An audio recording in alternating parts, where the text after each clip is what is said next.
Bismillahirrahmanirrahim. Assalamualaikum warahmatullahi wabarakatuh. Alhamdulillahirabbil alamin wassalatu wassalamu ala nabiyyina Muhammadin wa ala alihi wa ashabihi ajmain. Amma ba'd. Ikhwani fiddin, rahimani wa rahimakumullah. Santri-santriku sekalian. Baik, kita lanjutkan pelajaran fikih pada hari ini, yaitu langsung saja kita buka halaman yang keempat. Bisa kita lihat di layar kaca. Halaman yang keempat yaitu pelajaran kedua tentang wudhu. Ya. Nih. Langsung saja kita masuk pada keutamaan bersuci.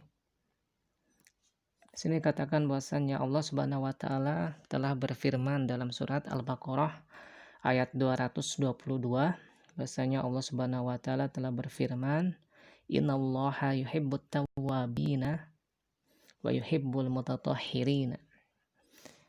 Innallaha, sesungguhnya Allah, yuhibbu, dia mencintai at-tawwabina, orang-orang yang senantiasa bertobat, orang-orang yang rajin bertaubat.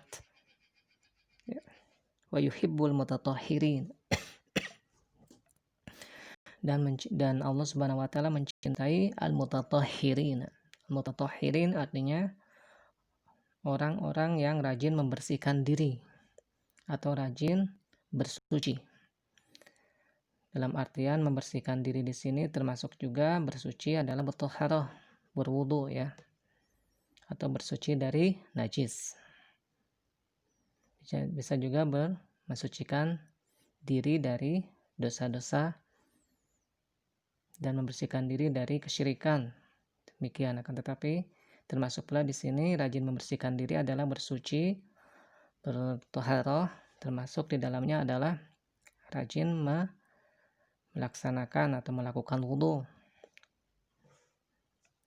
baik ketika akan melaksanakan sholat sunnah maupun terutama melaksanakan sholat wajib. Jadi semakin banyak melakukan sholat, bukan hanya sholat wajib akan tetapi sholat sunnah juga, maka semakin dia sering melakukan wudu. Dan inilah ciri orang yang dicintai oleh Allah Subhanahu wa taala, yang mana dia salah satunya adalah rajin bersuci, rajin berwudu sebelum melakukan sholat tersebut. Kemudian dalilnya keutamaan bersuci dari hadis Nabi Shallallahu Alaihi Wasallam, yaitu ketika Nabi Shallallahu Alaihi Wasallam berkumpul dengan para sahabatnya, kemudian beliau Shallallahu Alaihi Wasallam berkata, "Maukah kutunjukkan perkara yang dengan perkara tersebut Allah akan menghapuskan dosa-dosa dan akan meninggikan derajat?"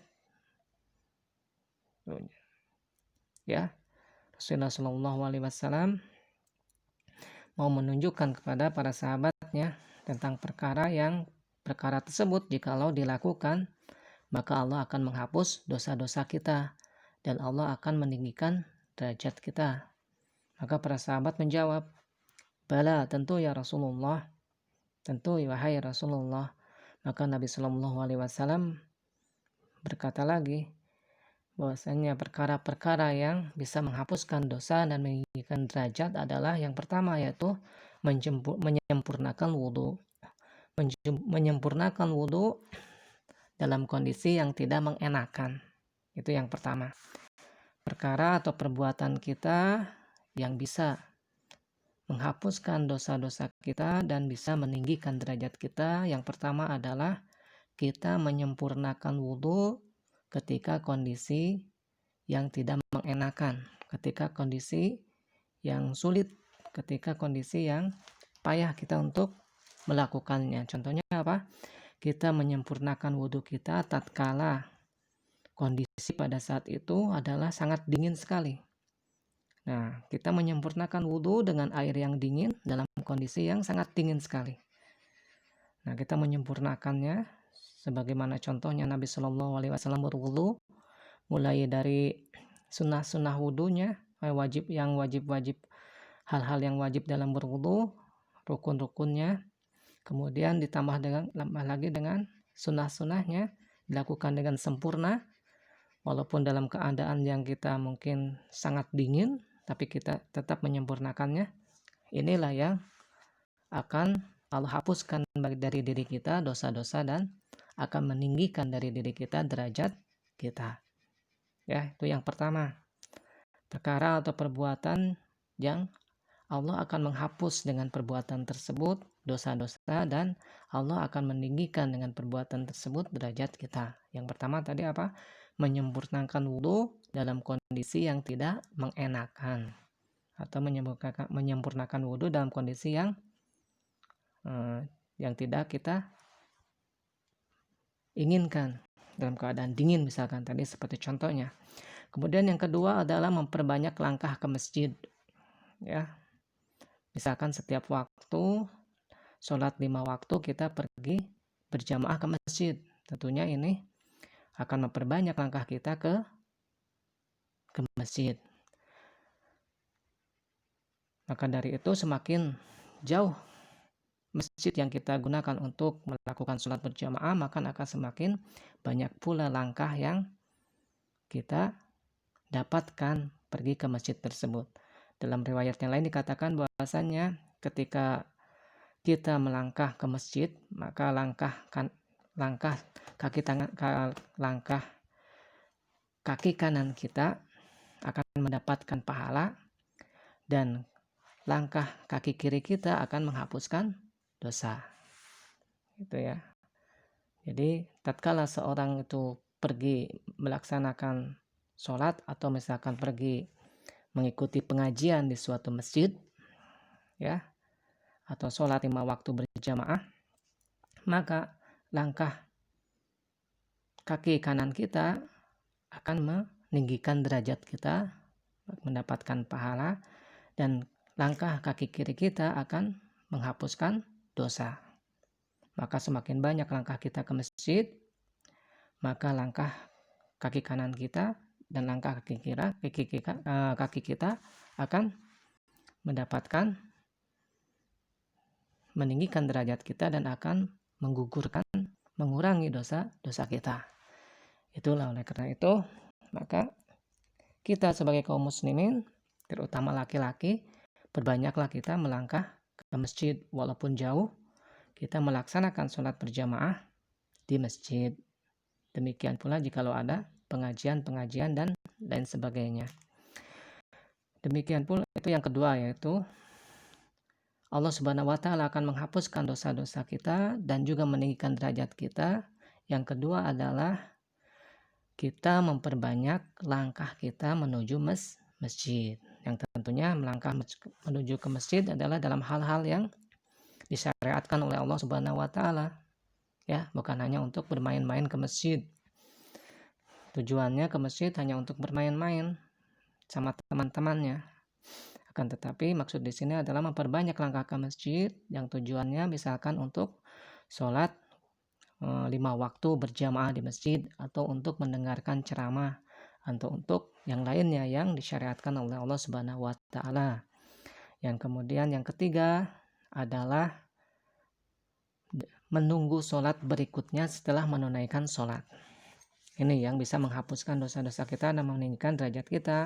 Yang ketiga adalah menunggu sholat berikutnya setelah menunaikan sholat.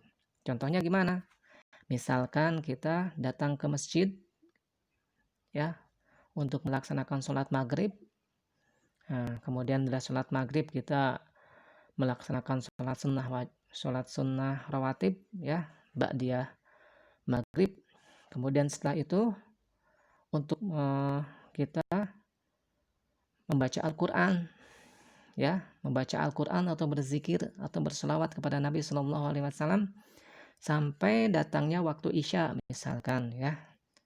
Maka hal itu Allah Subhanahu wa Ta'ala menjadikan perbuatan kita tersebut akan menghapus dosa-dosa kita dan juga akan meninggikan derajat kita. Maka dalam riwayat lain dikatakan bahwasannya Jikalau seorang itu seperti halnya contohnya tadi, misalkan dari sholat maghrib, kemudian dia sholat sunnah, kemudian dia membaca Al-Quran, atau dia itu berzikir pada Allah Subhanahu wa Ta'ala, atau dia itu berselawat kepada Nabi Shallallahu Alaihi Wasallam, kemudian sampai waktu Isya, maka waktu yang dia gunakan dari baca Al-Quran sampai datangnya waktu Isya itu, maka Allah Subhanahu wa Ta'ala akan mencatatnya dia sedang melakukan sholat. Dia sedang melakukan sholat dari maghrib sampai Isya, dengan syarat dia tidak mengobrol dengan temannya, dengan syarat dia tidak berpindah tempat kepada tempat yang lainnya, yang tidak membatalkan perkara ini ya.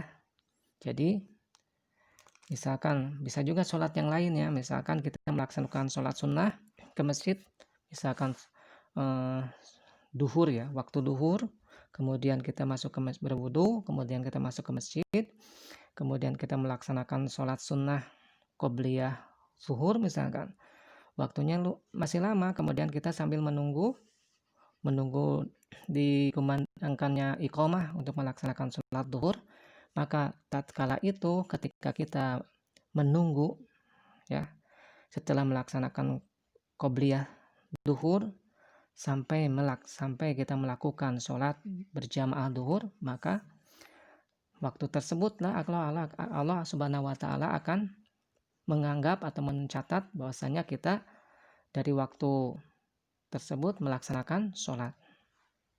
Dan juga dari selang waktu tersebut yang kita lakukan, Allah akan menghapuskan dosa-dosa kita dan Allah akan meninggikan derajat kita.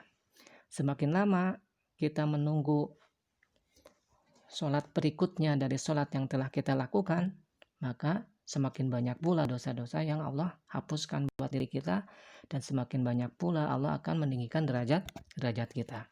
Itulah 3 perkara yang Nabi Shallallahu Alaihi Wasallam contohkan untuk kita ya, yang mana kita melakukan jikalau kita melakukan perkara tersebut, maka Allah akan menghapuskan dosa-dosa kita dan akan meninggikan derajat kita. Yang pertama yaitu tadi apa? Ya, menyempurnakan wudhu dalam kondisi yang tidak mengenakan atau dalam kondisi yang susah. Kemudian yang kedua adalah memperbanyak langkah ke masjid. Yang ketiga adalah menunggu sholat berikutnya setelah menunaikan sholat. Hadis ini diriwayatkan oleh Imam Muslim, hadis yang nomor 251. Kemudian di sini disebutkan di bawahnya bahwasanya bersuci bisa dilakukan dengan 2 hal. Ya. Bersuci bisa dilakukan dengan 2 hal. Yang pertama bisa dengan wudhu. Yang kedua bisa dengan hanya membersihkan najisnya saja. Ya, wudhu dengan berwudhu. Yang kedua adalah dengan membersihkan najis. Ya. Nah, kemudian yang selanjutnya adalah ibadah yang dipersyaratkan untuk berwudhu. Jadi berikut ini di bawah ini adalah ibadah yang diperintahkan Allah Subhanahu wa Ta'ala. Sebelum melakukan ibadah tersebut, kita disyaratkan atau diwajibkan untuk melakukan wudhu terlebih dahulu. Nih, lihat disebutkan di bawah, bila kita hendak melakukan hal-hal berikut, bila kita hendak melakukan ibadah-ibadah berikut, maka kita berkewajiban untuk berwudhu terlebih dahulu sebelum melaksanakannya. Lalu ibadah apa saja yang persyaratkan wudhu sebelumnya? Yang pertama adalah sholat, tentu ya. Tidak ada sholat kecuali dengan taharah, bersuci terlebih dahulu. Allah Subhanahu wa Ta'ala tidak akan menerima sholat seseorang yang tidak diawali dengan berwudu atau bersuci terlebih dahulu ya. Oleh karena itu wajib hukumnya sebelum kita melakukan sholat harus bersuci terlebih dahulu, harus berwudu terlebih dahulu. Itu yang pertama. Yang kedua adalah tawaf ketika haji ya. Nah, tawaf juga disyaratkan dan diwajibkan. Barang siapa yang akan melakukan tawaf, maka dia harus berwudu terlebih dahulu. Ya. Maka tidak syah tawafnya jikalau dia tidak memiliki wudu atau dalam keadaan hadas ya. Kemudian yang ketiga yaitu ketika menyentuh mushaf ya. Di sini banyak ada ikhtilaf tentang pengertian menyentuh mushaf ini.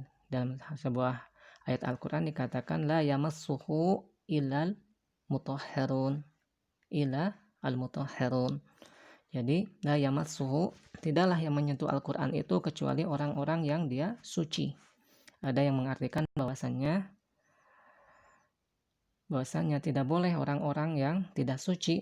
Yang tidak suci di sini adalah orang-orang kafir yang tidak beriman pada Allah dan pada Rasulnya. Tidak boleh mereka itu menyentuh mushaf Al-Quranul Karim.